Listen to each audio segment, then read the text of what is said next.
Bonjour à toutes et à tous dans cette deuxième séance. Toujours dans le cadre de notre cours de marketing de base, nous allons s'attaquer au chapitre numéro un qui s'intitule Les différents concepts du marketing. Alors, le plan de ce chapitre est comme suit. Les différents aspects du marketing que nous allons essayer de découvrir. Par la suite, nous allons voir les différents visages du marketing. Et dernier point, les optiques de la gestion marketing. Alors après avoir vu l'introduction dans la séance précédente, ou bien la vidéo précédente, dans laquelle nous avons vu l'évolution de ce concept, sa naissance aux États-Unis et son évolution euh, à l'intérieur des États-Unis par la suite, le fait de le rendre, ou bien la mondialisation, c'est-à-dire le rendre comme étant des techniques ou bien mondiales, vu l'activité économique, et bien sûr grâce aux filiales des entreprises américaines. Maintenant, nous allons essayer de voir quels sont ces différents concepts qui sont liés à cette fonction de marketing au sein de l'entreprise. Alors, la finalité du marketing est l'action. Ça veut dire quoi? Ça veut dire que le marketing, il est basé sur l'action. Quelque chose qu'on doit faire. On doit faire à l'égard de quoi? Donc, à l'égard du marché, à l'égard des consommateurs.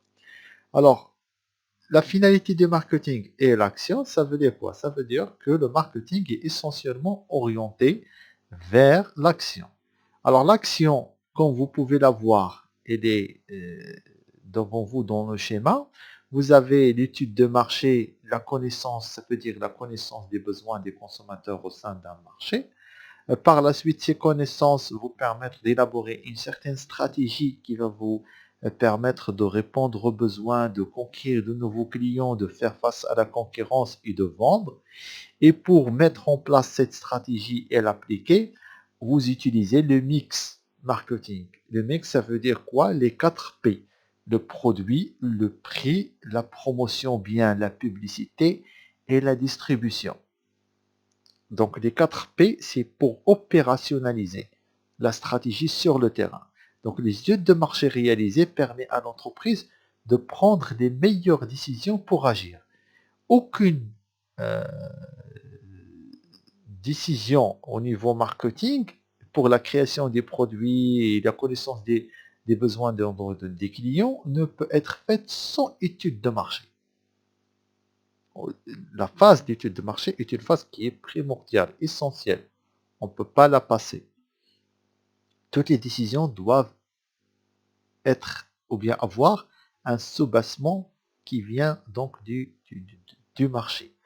La détection des besoins des consommateurs, la connaissance donc de l'ensemble donc des caractéristiques liées au marché, les concurrents, les prix pratiqués, la qualité disponible ou bien offerte aux clients pour pouvoir faire une action donc réussie de commercialisation.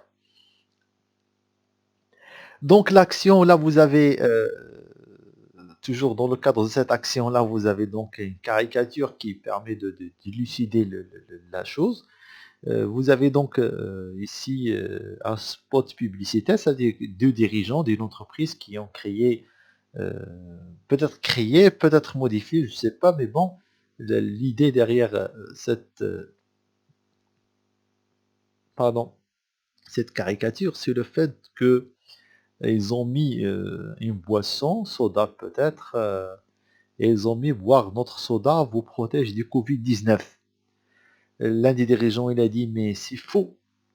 C'est-à-dire que notre produit ne nous permet pas ne permet pas aux consommateurs de se protéger contre le Covid-19. Alors que l'autre dirigeant, celui qui est à côté, a dit, et alors, l'important c'est d'être positif. Alors qu'est-ce qu'on veut dire par cette caricature? Ça veut dire quoi? Ça veut dire qu'en fait, l'entreprise, il a agi. Il a agi. Peut-être que les ventes de sa boisson, faites attention là, ils assignent avec les couleurs, c'est comme si c'est Coca-Cola, mais c'est pas Coca-Cola. D'accord? C'est juste une coïncidence de couleurs, etc. C'est comme s'ils insinuent qu'on croit qu'en fait, il y avait une crise, la crise du Covid, la baisse de la demande. Donc, pour pouvoir vendre, on a pu sortir, d'accord, cet argument. Boire notre soda vous protège du Covid-19. Même si c'est pas juste. Alors, c'est ça en fait le marketing, c'est le fait d'agir, l'action. L'action. Et cette action-là, dans l'image que vous avez, c'est une action qui a été entamée par, soi-disant, cette entreprise fictive contre, contre-mesure, contre la crise de Covid-19 et la baisse, bien sûr, de la consommation des produits de cette, soi-disant, hein, entreprise. Alors là, cet exemple illustre l'action. On doit passer à l'action. On ne va pas attendre, on ne va pas croiser les bras, on ne va pas voir nos produits, les ventes de nos produits chuter sans rien faire. C'est pas possible. Donc, qu'est-ce qu'il faut faire? Il faut agir. Pour agir, ils ont mis boire notre soda aux protège du Covid-19. C'est vrai, c'est pas vrai, c'est faux, mais alors, l'important, c'est d'être positif. Ça veut dire quoi? C'est-à-dire qu'il faut encourager le consommateur par un certain moyen, il faut agir et faire passer un message pour encourager le consommateur c'est-à-dire de continuer la consommation de nos produits. Sinon, si on ne le fait pas, on ne réagit pas, qu'est-ce qu'on va faire? L'entreprise va fermer ses portes, tout simplement. Très bien. Donc le marketing, il est basé sur l'action, première des choses, premier élément. Deuxième élément, le marketing met en œuvre une stratégie d'influence. Il essaie de vous influencer, vous en tant que consommateur, moi en tant que consommateur. Le but du marketing, c'est de m'influencer afin de me pousser à l'achat. Le marketing est conçu comme l'art de la persuasion, hein, ou bien l'art de la persuasion, un moyen d'influence des publics dont dépendent les organisations. Ce n'est pas forcément la manipulation, mais un jeu de pouvoir entre les organisations et les publics dont les objectifs recherchés sont de nature diverse. Donc l'objectif c'est-à-dire de ces techniques marketing, ou bien du marketing en général, c'est la persuasion, le fait de vous convaincre de la qualité du produit, ou bien de sa nature, ou bien de son efficacité, et ainsi de suite. Là, dans l'image, les images que vous avez, je vous ai mis deux exemples. Alors, le premier exemple, là, vous avez une entreprise qui vend peut-être du poulet, la viande de poulet, Isla Délice, et là, ils ont mis fièrement halal. Et pour la chose qui nous attire notre attention, à part halal qui est écrit là en majuscule, vous avez ce poulet-là auquel on avait mis la burqa. Hein, d'accord, si vous voulez, entre guillemets, le hijab, d'accord,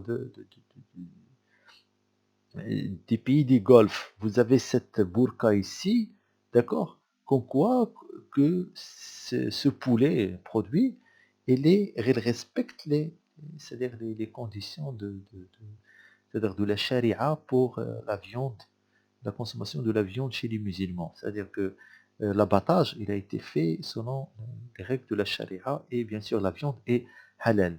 Mais pour vous convaincre, voilà, on a fait quelque chose qui est un peu bizarre. Voilà, si vous voulez, choquant pour d'autres, pour certains, je ne sais pas, bon, ça dépend de vous. D'accord, en mettant bien sûr d'accord, cette image-là à côté, bien sûr, des produits. Deuxième exemple, c'est cette lessive-là arrière qui, pour vous convaincre, hein, la persuasion, on a mis donc la moitié blanche et une moitié qui est sale et qu'en fait l'utilisation d'un autre produit ne vous donne pas vraiment la blancheur et la propreté souhaitée, alors que l'utilisation de cette savon lessive en fait vous permet d'avoir le résultat souhaité. Alors ces deux exemples, c'est pour vous montrer en quoi qu'on essaie de persuader le consommateur euh, du produit pour le pousser à l'acheter par la démonstration, par des images, par du texte, par n'importe quel moyen. Alors par exemple, pour une entreprise, les différents concepts de marketing, alors pour une entreprise, on cherche toujours à vendre et fidéliser les clients. Alors, le marketing a pour objectif de vendre et vendre les produits de l'entreprise et fidéliser les clients. Ça veut dire garder les clients et ne les laisser pas partir chez les concurrents. Le client, ou bien le consommateur, soit il achète vos produits et il est votre client, Sinon, s'il ne le fait pas, il achète les produits des concurrents et il devient leur client. Alors, les consommateurs qui achètent vos produits, ce sont vos clients. Il faut les garder, il faut les maintenir. Il ne faut pas les laisser partir chez les concurrents. Sinon, vous allez perdre votre part de marché et ne pas pouvoir faire face à la concurrence. Un parti politique aussi fait du marketing. Regardez par exemple, là j'ai mis l'exemple de Joe Biden dans sa campagne électorale. Il faisait trop de publicité pour lui. D'accord. Et pour sa campagne, pour convaincre les électeurs, les citoyens américains, pour voter pour le parti des démocrates. La même chose qu'a fait Donald Trump. C'est la même chose aussi. C'est ce qu'on appelle le marketing politique. D'accord. Alors, il a même, ici, Biden, il a même mis un slogan, Battle for the Soul of the Nation. C'est-à-dire qu'il faut se battre pour l'esprit de la nation. D'accord. Une association caritative, par exemple Fondation Mohamed V pour la solidarité, obtenir des dons enfin pour une organisation sociale en charge d'une cause nationale, d'assurer l'efficacité de son action, moins de morts sur les routes par exemple, comme pour la NARSA,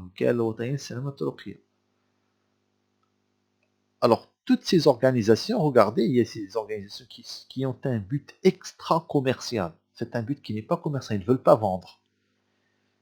D'accord. Ils n'ont pas de clients ou bien de produits qu'ils veulent vendre à certains consommateurs ou clients. Non, ce sont des entreprises ayant des objectifs extra-commerciaux. Mais utilisent aussi des techniques marketing différenciées pour vous montrer qu'en fait, le concept marketing il s'étale sur plusieurs éléments. Et c'est ce que nous avons vu, bien plusieurs facettes. Et ce que nous avons vu dans la définition dans la vidéo précédente, lorsqu'on avait parlé que toute organisation, les actions menées par une organisation, on n'a pas dit une entreprise. Alors, le marketing et l'action. Première des choses. Le marketing se base sur l'action et se base sur la persuasion. Maintenant, il est un effort d'adaptation. Il s'adapte. Alors, les organisations sont contraintes de s'adapter à leur public. On s'adapte à notre client. On doit lui offrir ce qu'ils veulent. On doit offrir à nos clients ce qu'ils veulent. Ce n'est pas produire ce que nous voulons vendre. Non, ça c'était il y a longtemps, très très très longtemps, lorsqu'il y avait la loi de Jean-Baptiste Say qui était toujours applicable. Maintenant, ce n'est plus le cas. On doit s'adapter à nos clients. Les organisations sont contraintes de s'adapter à leur public pour réaliser un chiffre d'affaires et des bénéfices. Sinon, si on ne le fait pas, on ne va pas vendre. S'adapter aux attentes des clients et à leur évolution. S'adapter à la concurrence, il faut s'adapter aussi à la réglementation. S'il y a des lois qui nous obligent, ou bien qui nous obligent, ou bien qui m'obligent moi en tant qu'entreprise, de suivre un certain, quelque sorte, règles de fabrication, c'est-à-dire de commercialisation, ça dépend des lois, ça dépend de la réglementation en vigueur dans certains secteurs d'activité. À la réglementation, aux usages, au contexte des marchés visés. Alors, je vous donne des exemples. Pour les diabètes, Coca-Cola avait créé Coca-Cola zéro. 100 calories, sans sucre, zéro calories. Ça, c'est pour cibler les gens qui veulent soit ne pas consommer du sucre pour rester mince, hein, et sont soucieux donc de leur corps, leur santé, soit pour les gens qui sont des diabètes, qui ne peuvent pas consommer. La même chose que pour Danone, par exemple. Il y a le yaourt sans sucre. Le yaourt sans sucre ou bien le yaourt nature, il est fait pour les diabétiques. Donc, on s'est adapté à leurs besoins en leur offrant un produit qui répond, c'est-à-dire à leurs besoins et qui va les pousser à consommer le produit sans euh, porter atteinte à leur santé. Euh, S'adapter aux attentes des clients, à leur évolution et à la concurrence. Vous avez par exemple si Ciano V7 C4 micro hybride, à la fois essence et à la fois électrique. Ça c'est pour en quelque sorte réduire la consommation, respecter l'environnement, la réglementation, etc. La réglementation aux usages au contexte des marchés visés. Donc, si on m'interdit de faire de la publicité, je suis par exemple, si je Maroc, une entreprise qui fabrique des cigarettes, il est interdit par la loi de faire de la publicité pour les cigarettes au Maroc. La publicité pour l'alcool aussi, elle est interdite. Si je suis en train de fabriquer une boisson alcoolique ou ou bien une boisson, ou bien des cigarettes, je n'ai pas le droit de faire de la publicité. Donc il faut chercher des moyens pour faire connaître le produit au consommateur, le faire parvenir et ainsi de suite. Donc vous voyez, donc il faut s'adapter. C'est un effort d'adaptation. L'entreprise s'adapte à son milieu, à ses concurrents et bien sûr aux demandes ou bien aux besoins de ses clients. Le marketing a pour but ou bien pour rôle aussi de créer une valeur perçue supérieure à celle du concurrent.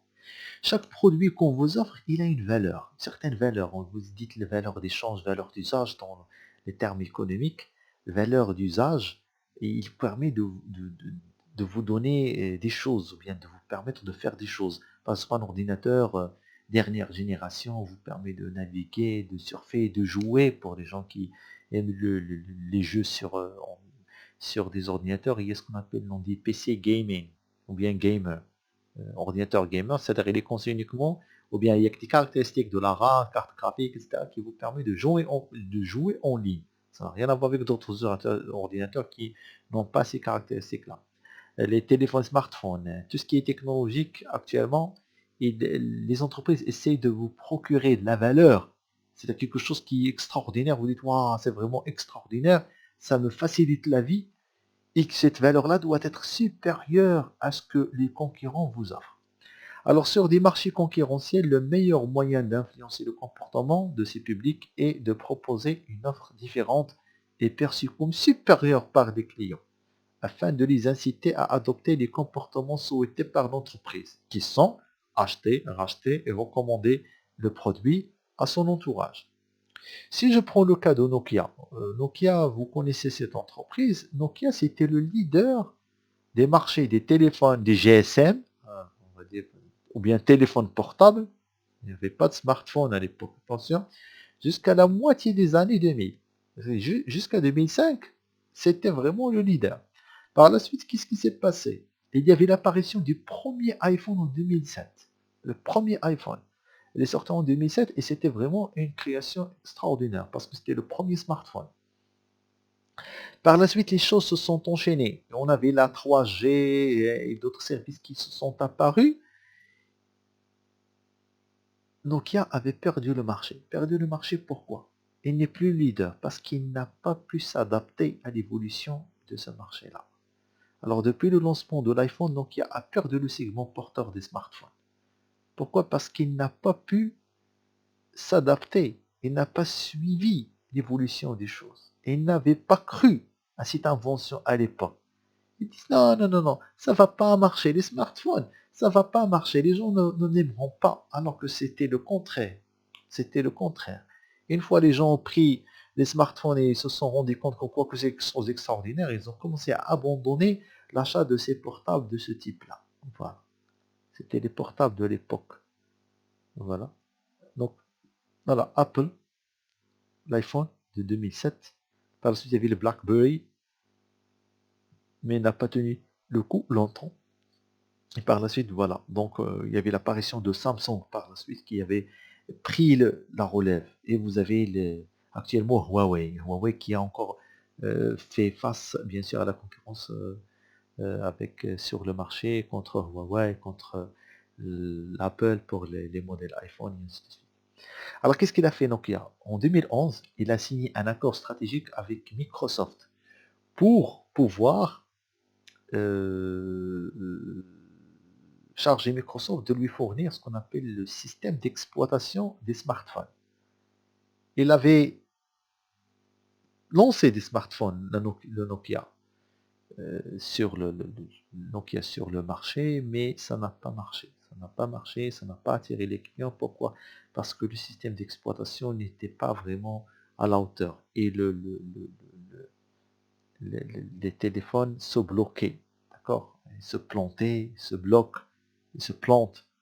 Et les gens n'étaient pas satisfaits. 2015, échec et surpassement par Samsung et Huawei. 2015, ça y est, c'est-à-dire ça n'a pas marché. Et on ne parle plus de ce Nokia-là, d'accord, comme leader dans la téléphonie le téléphone portable. Pourquoi? Parce qu'il ne s'est pas adapté et n'a pas pu offrir à ses clients une valeur supérieure dans ses produits, une valeur supérieure à celle qui est offerte par les autres entreprises ou les autres concurrents. Le marketing s'inscrit dans la durée. Toujours les actions marketing, ils ont un objectif, court terme, long terme, moyen terme, long terme. Mais la majeure partie des actions, ils ont c'est-à-dire des objectifs de moyen et long terme. Moyen et long terme, moyen et long terme. Prenez même les grandes entreprises. McDonald's, c'est un exemple. McDonald's, sa principale cible, c'est les enfants. C'est pas les personnes jeunes comme vous, moi. Non, c'est les enfants. Et cet enfant-là, il va passer pendant toute sa vie chez McDo. Alors, enfant, toujours consomme chez McDo. Une fois qu'il est adolescent, il consommera chez McDo avec ses amis de l'école, etc. Une fois qu'il est jeune, toujours, il consommera chez McDo. Une fois qu'il est marié, il va venir avec sa femme, avec ses enfants, et ainsi de suite. Donc, l'entreprise garde la continuité de l'activité avec cette continuité dans la durée du fait qu'on est en train d'éduquer, entre guillemets, le client pour qu'il consomme les produits depuis un très très très jeune âge jusqu'à son décès, si vous voulez. Donc, le marketing actuel adopte une perspective plus relationnelle. On essaie de garder la relation le plus longtemps avec nos clients depuis un très très très jeune âge jusqu'à ce qu'ils soient âgés.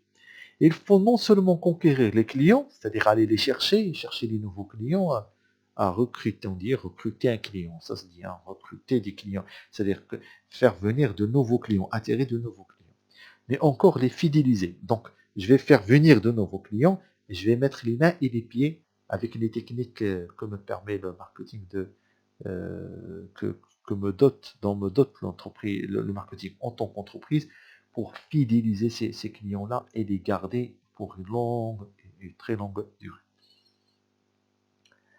La proposition de la valeur qui est faite au client doit s'inscrire dans la durée. Donc la valeur, vous leur dites, moi je vous donne un produit de bonne qualité. Alors cette qualité elle doit être toujours maintenue. Même avec l'évolution des choses. C'est-à-dire, même si la technologie change, le procédé change, les goûts changent, donc vous devez toujours rester dans la bonne qualité. Si vous leur dites que mon produit vous procure la rapidité ou la facilité, cette rapidité et facilité doit être toujours gardée dans le temps. Même après 20 ans, votre produit va changer, mais il doit toujours être rapide. Il doit toujours être efficace. Donc ce que vous leur proposez comme valeur, il doit toujours être maintenu dans le long terme. Et ne doit pas seulement paraître supérieur aux concurrents avant l'achat pour influencer la décision, mais également à l'expérience et après celle-ci en gardant une bonne relation continue avec le client. Un client, lorsque vous lui donnez une promesse, si vous achetez ce téléphone, smartphone, ça va vous permettre d'avoir ceci, cela dans un discours de publicitaire. Il va dire d'accord, moi je vais tenter, je vais l'acheter. Il achète le produit. Et une fois il l'achète, il le teste. S'il trouve que la promesse que vous lui avez donnée était à la hauteur, automatiquement, il sera satisfait. Et lorsqu'il sera satisfait, il va, en quelque sorte, garder la relation avec cette entreprise-là. Il va toujours acheter le produit, donc faire des rachats à fur et à mesure du temps et continuer la relation avec cette entreprise. Le jour où vous n'allez plus lui livrer la valeur souhaité par ce client-là, bien s'il trouve que vos promesses n'étaient pas tenues, automatiquement, il va vous abandonner et se diriger vers les concurrents. Donc la valeur que vous donnez, la promesse que vous donnez à ces clients-là, elle doit être toujours avant achat, pendant l'expérience d'achat et l'expérience de consommation et post-achat, ça veut dire après achat. Il doit y avoir toujours cette satisfaction et pour continuer la relation avec l'entreprise. Alors, en ce qui concerne les différents visages du marketing, alors l'extension du marketing à de nouveaux secteurs et d'activités, on a vu qu'en quoi qu'il y avait cette extension donc à ce niveau de nouveaux secteurs d'activité. On va voir d'autres exemples. Les trois grands modes opératoires du marketing et le marketing qui est une attitude personnelle et une culture d'entreprise. Donc l'extension, si vous voulez bien, de, du marketing à de nouveaux secteurs d'activité. Donc aujourd'hui, le champ du marketing s'est étendu à de nombreux secteurs, mais aussi à plusieurs entités différentes. Le marketing touche les produits de large consommation, bien de grande consommation, les services, les expériences, les événements, les personnes, les endroits, les places, les propriétés, les organisations, l'information, la technologie, et tout. Tout dépend actuellement du marketing. D'accord? Le marketing ne se focalise pas uniquement sur des produits de base et ainsi de suite. Donc le champ d'application de marketing, vous avez le domaine initial dans lequel le marketing était né, c'était le commerce et la grande consommation. Les produits que nous achetons, consommons toujours. Par la suite, il y avait l'émergence c'est-à-dire du marketing vers de nouveaux domaines, comme le marketing des services, les banques, les assurances, le tourisme, et ainsi de suite. Le marketing industriel ou B2B, business to business, B2B, ça veut dire d'entreprise vers entreprise. Il y a des entreprises dont leurs clients, ce ne sont pas des clients comme vous et moi. Non, ce sont d'autres entreprises. Donc on parle ici de ce marketing B2B. Et il y a le marketing B2C, Business to Customer, c'est-à-dire par exemple Coca-Cola vers ses consommateurs. C'est le B2C, Business vers Customer, le business, l'entreprise vers ses clients, les consommateurs. Mais il y a le business to business, c'est-à-dire une entreprise vers une entreprise. Par exemple, la Royal Air Maroc vers une entreprise de, je sais pas, peut-être jardinage, etc. Quelque chose comme ça, ou bien gardinage, ou bien c'est des entreprises qui ont une relation avec une autre entreprise. D'accord? Et pourquoi vous trouvez que l'entreprise, elle a des clients sous forme d'entreprise et des clients ordinaires? Ça dépend des activités, ça dépend des secteurs d'activité. Le méta-marketing ou marketing des organisations non commerciales, les partis politiques, les administrations, les institutions et les organismes sociaux. D'accord? Nous avons vu l'exemple tout à l'heure de la Fondation Mohamed V pour la solidarité, et ainsi de suite. C'est ce qu'on appelle le méta-marketing ou marketing des organisations.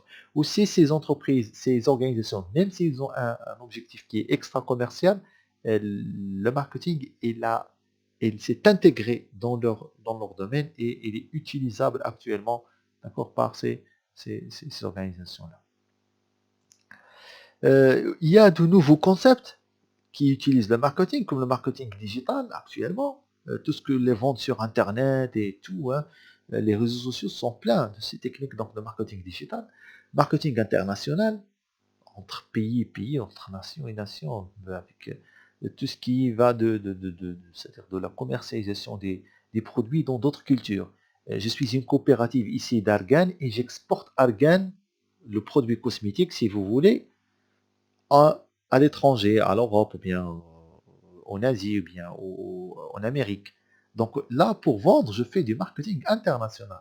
Le marketing sociétal, conscient donc de la société, comme le cas de bio, le fait de dire, voilà, c'est un produit bio, c'est un produit qui respecte l'environnement, c'est un produit qui ne pollue pas, dans un argument de vente, c'est ce qu'on appelle le marketing sociétal. Ça veut dire qu'il essaie d'informer le client, bien le consommateur, pourquoi que ce sont des techniques qui respectent la société, qui sont soucieuses donc de l'environnement, donc de la société.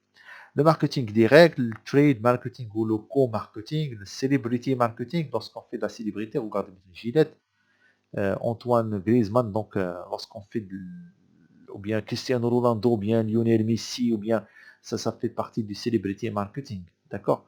Les émissions quelques Kardashians, à titre d'exemple aussi, ça fait partie du celebrity marketing, parce qu'il y a des marques qu'on essaye d'accord, de montrer qu'en quoi que ces gens-là les utilisent, et on essaye de faire passer des messages publicitaires, même si c'est une émission, bien, c'est-à-dire au-delà d'un spot publicitaire télévisé.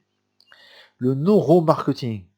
Le neuromarketing, en fait, c'est des nouvelles techniques qui permettent l'étude du cerveau humain dans le but de le comprendre comment il fonctionne, afin donc de savoir quelles sont les zones qui sont dans le cerveau qui sont responsables de la faim, de la tristesse, de la joie, et on essaye de déclencher des sentiments afin de favoriser l'achat, le processus d'achat, déclenchement du processus d'achat par les consommateurs. Le marketing ethnique, ouais, des produits de beauté pour des femmes brunes, et on essaye de les convaincre en quoi que ça va en quelque sorte les rend donc plus belles, avec une peau plus claire et ainsi de suite, ce qu'on appelle le marketing ethnique. Les trois grandes modes opératoires des marketing, vous avez le marketing d'études, le marketing stratégique et le marketing opérationnel. Le marketing stratégique, vous allez le voir, Inch'Allah, en S5. Le marketing des études, on n'aura pas le temps de tout dire par rapport à ce marketing, parce que c'est ce qu'on appelle les études de marché, parce que cette rubrique ou bien cet élément à lui seul est un cours à part. Mais le marketing d'études, en fait, c'est le marketing qui s'intéresse à des études c'est-à-dire des besoins des consommateurs sur des marchés. Et vous avez le marketing opérationnel, c'est ce que nous allons voir pendant ce semestre, vers la fin, bien sûr, de ce cours. Voilà donc, ainsi s'achève cette présentation pour le chapitre numéro 1. Je vous remercie pour votre attention et bonjour.